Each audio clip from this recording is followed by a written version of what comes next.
All right. Hello and welcome. Welcome to this inaugural Fall Graduate School Fair hosted by the AMS. We thank everyone for attending and extend a special thank you to our members, institutional and departmental, for making this event possible. My name is Sarah Bryant. I'm the Director of Programs here at the AMS, and I'm honored to be with you all today. I myself was often overwhelmed by the transition from a small liberal arts college to an R1 graduate school program. So I'm really passionate about the work we're doing here to empower students to make this important change that they're considering in their lives. You can see here on my slide that the AMS tagline is advancing research, creating connections. And we are here today to do exactly that. We're providing an opportunity for students and for math sciences programs to connect. And before we transition to that fair where that connection will take place, we are first privileged to hear from some panelists who will remind us of the key questions to keep in mind when determining a great fit in a graduate program. So let me show you here just briefly our agenda. All right. So we are here on this panel on Zoom, which is being recorded, and we'll be here for about half an hour. And during that time, we'll hear from the panelists, and then with the last few minutes, we'll explain, those of you who are familiar with Gather might not need this, but for many of us, it may be our first time doing a Gather event. So we'll explain a little bit about the transition to Gather. Gather is going to be the platform in which you'll actually see the fair display. So you will have tables and you'll be able to move your avatar around in those tables. The link to Gather and the platform password for Gather will be dropped in the chat during this webinar. So it is not available to students yet. If you're wondering, where's the Gather link? We haven't sent it yet because we're wanting to gather here on Zoom first. Okay. I also want to point out, and I'll drop these things in the chat, and they're available online as well. But we do have several resources. And if you'd like to talk further about these resources available to, as you're considering graduate study, please join us at the AMS table. So you can see during the Gather event, the AMS is going to have a table. I'll be there, as will Colleen, who's our manager of programs, and a member of our staff who can talk to you about membership. So several of the resources that exist on the AMS website for finding a graduate program that might have areas of study you're interested in, or thinking about graduate school more broadly, I have some links there. I also want to point out that during the fair, you will see embedded an object that says, I believe it says Emily Wynn's GRE database or something similar to that. This is a database and a qualifying exam database, and I'll let some of our panelists speak to the value that can be found by looking through that and seeing what programs, what information is available about programs in terms of those components. All right, so with that said, I also want to remind everyone that in all of its events and programs, the AMS is dedicated to having an inclusive and welcoming environment. And Math Safe is a program for the math community to support safe and welcoming meetings. A Math Safe volunteer will be available during the Fall Graduate School Fair to listen to and guide any participants who experience harassing behavior. Instructions for assistance during the Fall Graduate School Fair will be dropped in the chat, and they are included in the email that was sent to everyone with the link to this Zoom webinar. You can find additional information on our AMS page listed here. Okay, so some of the preamble and some of the welcome. And now I want to introduce this amazing panel. So happy to see everyone. I want to see Olivia has some math in the background. Ah, that's great. So let me introduce the panel. You can't take credit for that? It's not my math, someone else. Oh. Okay. But good setting. We like the setting. So I'll introduce the panelists. Maybe each of you can sort of wave. I think your names are indicated here, but you can wave your hand. So I have here Professor Sarah Reznikoff, who has been the Director of Graduate Studies at the Mathematics Department at Kansas State University for most of the last 8 years. Her field of study is operator algebras, and she's actively involved in numerous professional organizations, including Math Alliance, SACNAS, and the Simons Laufer Mathematical Sciences Institute. We are also joined by Professor Chris Cox, who is head of the Department of Mathematics at the University of Tennessee, Chattanooga. Before coming to UTC, he taught at Clemson University and served in various capacities, including Department Coordinator of Instruction, Coordinator of Graduate Studies, and Department Chair. His mathematical area of research is numerical analysis. I'm also pleased to introduce Dr. Tim McEldowney, who is a postdoctoral researcher in the West Virginia University Center for Excellence in STEM Education. He is the principal investigator of a National Science Foundation funded project that studies how undergraduate student knowledge about the graduate school application and admissions processes act as a barrier to earning advanced degrees in mathematics. So he's really prepared to talk with you at length even after the panel concludes. I am also pleased to welcome some students, and they're going to have insights about this process that no one else can share because they've been through it more recently than I have, for sure. So I'm pleased to introduce Elisa Rodriguez, who is a current first-year graduate student at Carnegie Mellon. She says it is midterm time, so we thank her for coming to this panel. She graduated from Ursinus College with degrees in pure math and French, and she's excited to continue her studies in mathematics. Elisa is an AMS EDGE Scholar, and I'll note that the EDGE program for women in mathematics has a table at this graduate school fair for anyone who would like to learn more about their mission and programs. And last but not least, we have the wonderful background and the wonderful presence of Olivia Cannon, who is the AMS graduate chapter president at University of Minnesota. She is a 6th-year student studying dynamical systems and pattern formation. And when not doing math or teaching math or organizing departmental shenanigans, she enjoys being outside, climbing, hanging out at church, and playing with kids.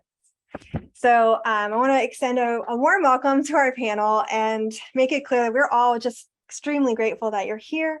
And I'll go into some questions. I have brought a few questions today. We will also allow participants, we have a round of applause, allow participants to drop questions in the Q&A, and we'll get to those as we can. All right. So let's begin. I will begin by asking the graduate student panelists a bit. So here's what occurred to me. There is a lot of information online about graduate programs. And when we do transition over to Gather, each of the tables for the grad reps there has a link, directing you to their graduate program. So there's a lot of information online, but not everything is online. So what are the 1 to 2 top most important questions that you think students should jot down now so that they can ask reps of the potential graduate programs that they're interested in? So that's what I'm going to start with. Elisa, would you mind? Do you have some thoughts about that?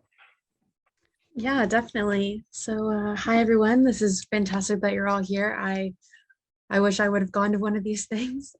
One thing that comes to mind specifically is definitely the resources that are in place, like in the department for any students who are struggling, because that'll kind of give you some information of like, how do they support their students? Do they want you to succeed? What does that look like if you need something a little bit more specific or your background's not exactly the same as the most other people in your cohort? So definitely asking like what resources are in place, if that's TAs, if they have, like the professors have multiple office hours, if there's a group of students that get together and they collaborate, like what does that support look like? And it's really great to get that from a lot of different places. You can compare and contrast, if maybe what works for you may not work for other people. So I think that's definitely a great place to start, is just what happens if you're not doing as well as you wanted to? How can you improve and how can you succeed? Thank you. That's really great to hear. Olivia, would you add to that? Do you have your top questions you would put in people's minds to ask? Oh boy. I guess the first thing I want to say is like, I tell students this all the time, but like, I think there's no bad, genuine questions. So if you have like a question and you're like, oh, I feel like I should be asking this, but I really want to know that. Like, no, like ask what you want to know. Yes. But also, I think something that people can go to graduate school for a lot of different reasons, and it's not necessarily obvious which graduate schools support students for various like outcomes. So depending on like what you're looking for an outcome, whether you think, oh, maybe I might want to explore industry, or I'm sure I want to go to industry, or I really want an academic position, or even like I want a teaching focused position. So I want a graduate school that will prepare me to teach. So you can definitely ask about outcomes, like how many of your students go on to do various things. A spicy question is always to ask about completion rates, right? But you don't know why. So that's like one thing. It's like if people don't complete, you don't know why, because sure, maybe one program's really tough and that's why people don't finish, but another program might be like sort of taking chances on admitting people and they might not finish, and that doesn't necessarily reflect the program. It might reflect that they're like, so yeah, asking about outcomes. And then I think realizing what you are going to value in a graduate school and asking students if they feel that that is there. And that might be different for different people. Some people might need competition to flourish. Some people might I needed a lot of support. So I was like, I want a place where I don't have to ask for support, where it will be like offered to me. If you are unsure what kind of math you want to do, maybe you want a big department, maybe you really care about that there's a colloquium or that there's a pizza seminar. But just sort of thinking through for yourself, like what is important to me in a graduate school. So I guess that's a non-answer, but No, yeah. it's a fantastic answer, actually. I think you have really empowered people to dig into where their values and their interests align, and asking schools how they're going to support those. Also, don't Yeah, be afraid to ask stupid questions, like, yeah, is there a exactly. slime group? Or Yeah, like, is there, I don't know, like, don't be afraid if you think that you want something and you want to find out if it's there. No one's going to think you're stupid. that's right. It's a good thing to carry over from our math work, right, to our investigating math programs work. Asking questions is always good. And I'm going to ask the faculty now. So the faculty have experienced, recruiting students. They have experienced mentoring students who are transitioning to graduate programs in other places, or mentoring students incoming to their own programs. So I know they have some perspectives here that might be different or might align. So I'd ask you, and I'll go kind of in a circle according to my point of view here, what factors that you have seen students initially emphasize in choosing a program, but in your experience, they might overlook other things. So what are the things that people tend to look at that may not have as much of an impact on their outcomes and their experience? And then what are the things that you think they overlook that you wish that they had investigated further? So I will ask Dr. Chris Cox, if you wouldn't mind, to share with us first. Sure, Sarah, I'd be glad to. The good questions. I've seen students look at the stipend for starters, right, and what the financial package is, and that's really important. Can you afford to go where you're going? That shouldn't be the only consideration either. When I was at Clemson, I retired from Clemson before I came over here to Chattanooga, and I did a lot of traveling to recruit for the graduate program. And I would often visit some small schools, especially in Western Pennsylvania and Ohio, where I grew up, because I could stay with family. And there are some new, since I was in graduate school, there are some more value-added considerations. Some schools are starting to offer overseas experience, for example. If you're interested in that, look to see if there's an internship or some kind of exchange program with other schools. So international experience is important. And I think you should consider what you want to do long term. Obviously, do you want to get an academic position yourself? I was pretty sure I wanted to go off and teach eventually. And that's kind of steered me in what I wanted to do. I always tell students to look at all their options during their time in graduate school. I interviewed for a job when I finished my master's, and I had a good job at a government lab outside DC. But I really thought about what I wanted to do and knew I really wanted to get a PhD, and got the nerve up to ask my advisor if I could go back to Carnegie Mellon. By the way, Elisa, I don't think they've changed the offices in Wayne Hall since I was there. Okay. All right. My office looked just like that. But those are the kinds that I would do. The other thing that I did was, I kind of had role models, and I knew people that were like me that had gone on and were getting a good education where I wound up going. I think at Clemson, we cultivated pipelines. We knew where students had come from and were happy, and we're doing that more now at Chattanooga also. I'm not making a pitch for either of those schools, but look at students like you, if as much as possible, if you want to, see where they're going, see where they're happy, and get some advice from the people that know you the best as well.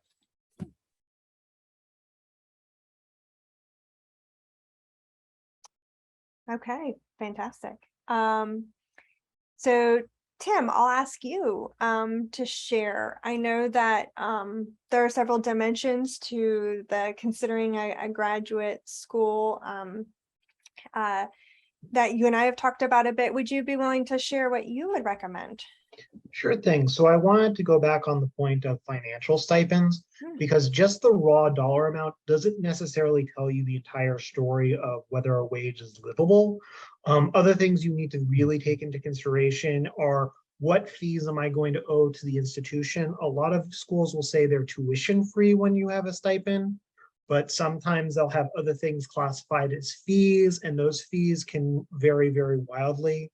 Back when I was an undergraduate student, we would have to pay about $1,000 in fees at my institution.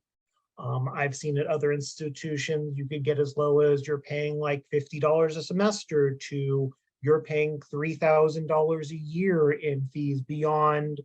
So you could think of that as like pre-tax, that's just gone money. You don't get to actually use that for your living. Another important point is, how does that financial stipend actually work? What does that look like? Is it in the form of a research position? Is it in the form of a fellowship? Is it in the form of a TA-ship? When they say TA-ship, what does the work actually entail? A lot of institutions use very similar language when they say the word TA-ship, but they actually mean very wildly different things. Some schools, you're a TA when you're teaching a class by yourself day one. Some institutions, you're just doing recitation sections. You're doing like 4 or 5 recitation sections. So really try and narrow down exactly what it is they're doing, and whether or not the things that you are doing in graduate school will eventually lead to the career preparation you want out of graduate school. If you are eventually going to want to be doing a lot of teaching, maybe having a program that has more TA-ships and more independent teaching as part of their TA-ship is right for you. Another important point that I want to agree with Olivia is, think about the outcome. A lot of schools like to measure themselves with rank, which is usually just a very specific way of thinking of outcome of, are you outcoming and producing more research one faculty? And that's usually how they rank institutions. If that's not your number one goal, maybe rank is not necessarily the best way to measure which programs you want to be going into. And also think about the livability of the city. You're going to be there for 6, 7 years, 5 years at best. That's a long period of life. That's probably like a fourth of your life at this point. Make sure you can live there for that period of time. To steal from a friend of mine's, Dr. Pamela Harris, like, do they have the food you need? Do they have your tortillas? Do they have the foods that you need to live for that long period of time? Do they have a community that you can bond with? Or are you going to feel very isolated in this space because they don't have any of the things that you grew up with? Like, think critically about that, and they might not be able to answer you that at this fair, because they don't necessarily have your perspective, but those are definitely things you should think about and have those in mind when you choose institutions to apply to. Oh, thank you for that, Tim. Thank you for that. Sarah, I will ask you the same thing. What would you say now to these students along the same line?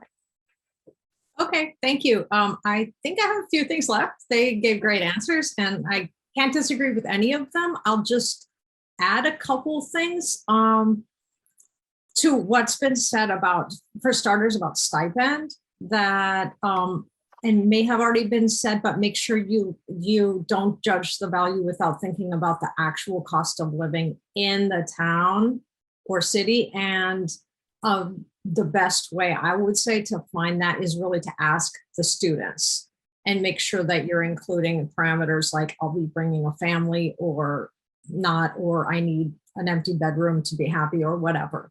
So ask the students, what do they have? And when we have visiting events, we show people actual places, you know, our students live here and here's what it costs and so on. And then also find out about summers.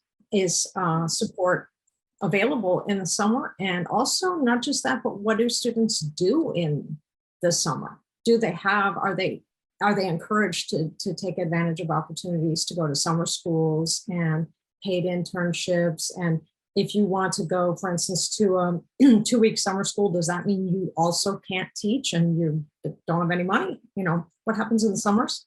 So yeah, you need to do a little research as far as stipend goes. And also I tell people, you know, this should be a time when you're making less money than you ever will again. So, and it probably will be. So you probably don't need to save a lot or, you know, live wisely, but you're working hard, you know, to have a good career and a, you know, better quality of life. So that's all about stipend. I will not exactly contradict Tim, but I want to, you know, say a little more about location. It's a good point you make. Those are years of your life. They shouldn't be, you know, the last years of your life, but it's still a lot of time. On the other hand, I would caution against saying this is not the kind of place I see myself settling down, or this is not the kind of school I see myself working at, because it probably won't be. You know, this, I mean, you're not going to stay in that job forever. As a grad student, you'll be there for a finite amount of time. And it's an opportunity to see a very different place from what you might see otherwise. And you might be surprised. You might find out, actually, yes, I do want to settle down in this kind of place. So it can be an opportunity to see something different. That said, I really want to echo what Tim said about making sure you can live your life there. And with that, I want to add, don't make assumptions or just base everything on Google searches either. Because say like here, if someone said, oh, I don't know what, but such and such thing, no way am I going to get that in the middle of Kansas.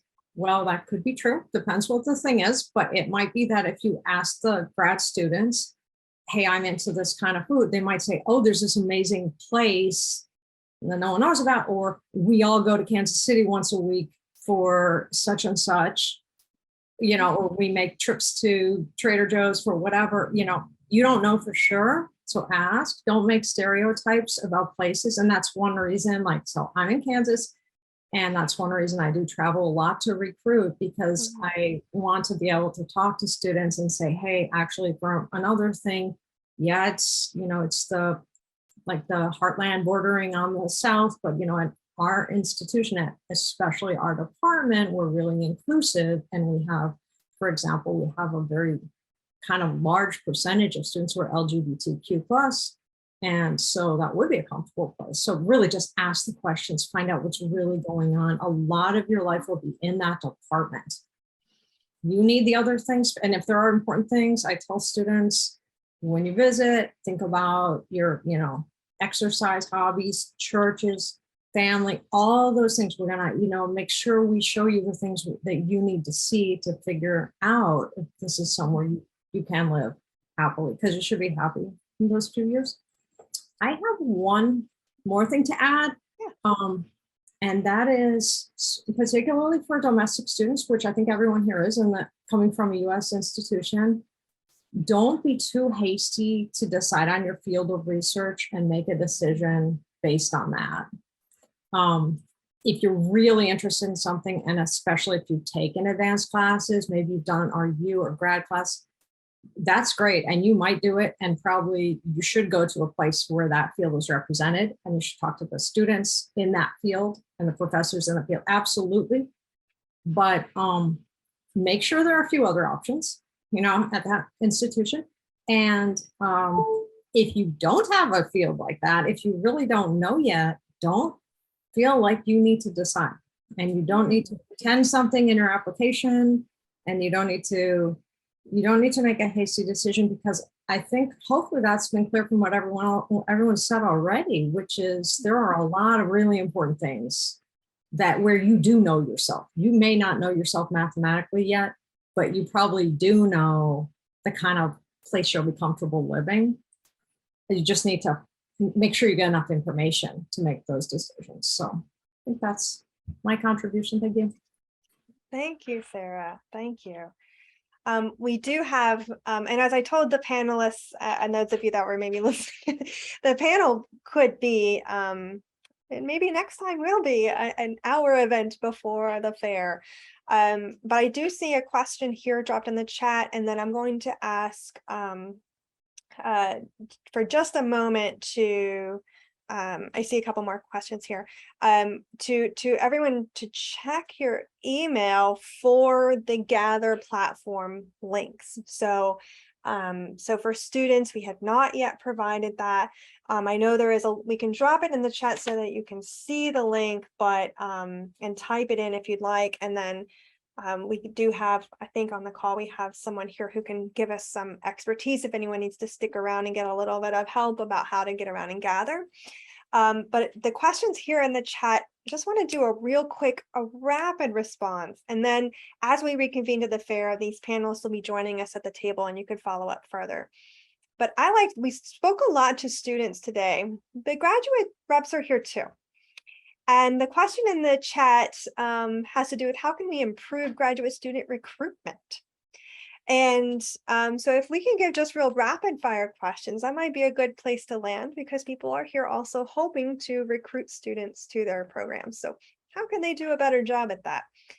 Elisa, would you be willing to start us out? I think just going in and just creating a supportive environment and just acknowledging other people have different goals of what they want to get out of grad school, and acknowledging that all of those are okay. And just listening to what the student needs. We all know kind of what we need best, and sometimes that isn't what other people might think of. So just being open to listening of how to best help people specifically on how they can say or how they can succeed. Awesome. Actually, I'm sorry, Olivia, go ahead. I was just wondering if the person who asked could clarify, what stage of recruitment do you mean? Do you mean when they're applying, before they're applying, after they're applying? I don't know. We may get some follow-up, but if they drop it in the chat. So I don't know, Olivia, if we'll see that. We can totally, we may not. I was just curious because I feel like recruitment means a lot of things. It's a very big umbrella term. But with that even in mind, do we have a response from Chris? Do you have any suggestions for recruitment? Just a quick thought is that the best recruiting I've seen and the most successful recruiting is when you have graduate students recruit other graduate students. At my former institution, again, I'm not trying to make a plug for it, we would have visiting students go out to lunch, and that usually sealed the deal, okay, with graduate students, all right? Because they could ask them questions that they probably wouldn't ask professors. What's it really like here, okay? What's it really like in your classes? So the more you have students recruit other students, I think that's good to do that. Awesome. You can fund them to host a party. It's like a tradition, you give them some money and be like, we're not looking, go have a party. Host some students. I was convinced by the math department theater group's proof that the SAT function is maximized when it sends U to the U of M. So some good marketing. All right, Tim, do you want to add? A very important part is like think holistically about what your program is doing and how you are recruiting. Like, who are you sending out into the world to recruit? What do they know about your program? How do they perceive your program? How does your admissions process work? What like, do you have a rubric-based system of how you actually choose which students you admit into your program? What type of program are you? Like, where are ways that you can improve and make the program more hospitable to students, make it a more desirable environment to be in? Like, departments are evolving, changing things. You have a certain degree of control over what the future of it looks like. How do you improve your program in the next decade is the same as how you improve recruitment in the next decade. Oh, that's really good. That's a really good line to end on. All right. And Sarah, did you want to add just in our final remarks? Sure, yeah. I would suggest to not just be dreaming to the faculty. Don't just dream about the better student with the better scores and the better. That's probably a lot of nonsense. Think about, you've had some good students. Think about the good students you've had and the range of them. Where did they come from? Where their advisors send you more? What was interesting and different about them? And how could you find more students like that, or make your program better accommodating of students like that? Maybe different, even majors and so on. I think that's the main thing. And then try to align your program, the recruiting, the programming, the classes, the exams, and the preparation for jobs. Make them aligned to the people you actually have, not too hard exams for students you don't have, not preparing everyone to be something they don't want to be, not, try to align it all. And then to students, I would say, ask them, would I be a good fit for your program, to see how they answer that. And what kind of things are they saying? Are they saying no because you got to be in this class? What kind of answer is that? What are they saying? And what do you make of it? All right. Sarah, it looks like we got an answer and it said from our own undergraduate students. So is it okay if I say one sentence on that? Yeah, of course. The mathematics project in Minnesota, plug for that. You should look at that because it's great. But I guess something that worked for me, was identify students excited about math early on in the calc sequence and tell them that you could do this. Don't have to, but you could. I did not know that this existed. A lot of people don't. And that's the MPM model too, is try to identify students early on and tell them that this is a possibility. Fantastic. And folks, we are now due to join over and gather. As we saw in the chat, there were more questions, and I hope that this conversation then continues as you're walking around. Explore the things that you've brought up here and come and visit us at the table. The panelists will be there to continue conversation. We will see you all there and gather, and really so grateful to see so many tables and representatives there and so many students who are going to have this chance to join in virtual cyberspace and learn more about programs. And thank you so much to our panelists for helping prepare us and empower us for those conversations. So thank you, and we'll see you all over in Gather. All right, I'll stay on for any technical questions. Thanks.